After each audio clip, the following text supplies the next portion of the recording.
തിരുവനന്തപുരത്ത് വീണ്ടും ബോംബ് ഭീഷണി. വഞ്ചിയൂർ കോടതിയിലാണ് ബോംബ് ഭീഷണി എത്തിയത്. പോലീസും ബോംബ് സ്ക്വാഡും പരിശോധന തുടങ്ങി. ഷിജോ കുര്യൻ വിവരങ്ങൾ നൽകാനായി ചേരുന്നുണ്ട്. ഷിജോ, എന്താണ് ഈ സന്ദേശത്തിൽ പറയുന്നത്? പരിശോധന തുടങ്ങിയെന്നാണല്ലോ പറയുന്നത്. എന്തെങ്കിലും അസ്വാഭാവികമായി കണ്ടെത്താൻ കഴിഞ്ഞിട്ടുണ്ടോ? അവർ കഴിഞ്ഞ കുറച്ച് നാളുകളായിട്ട് സംസ്ഥാന വ്യാപകമായിട്ട് വലിയ തരത്തിൽ ബോംബ് ഭീഷണി വരുന്നുണ്ട്. പ്രത്യേകിച്ച് തന്ത്രപ്രധാന സ്ഥലങ്ങൾ കേന്ദ്രീകരിച്ചുകൊണ്ടാണ് ബോംബ് ഭീഷണി വരുന്നത്. ഇതിപ്പോൾ മൂന്നാം തവണയാണ് തിരുവനന്തപുരം വഞ്ചിയൂർ കോടതിയിൽ ബോംബ് ഭീഷണി വരുന്നത്.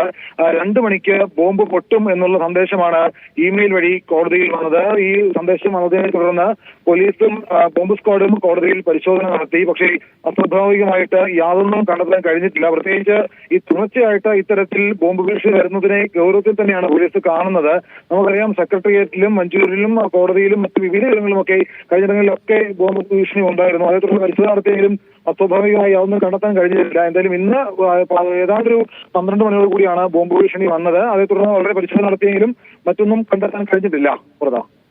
ശരി ഷിജോ.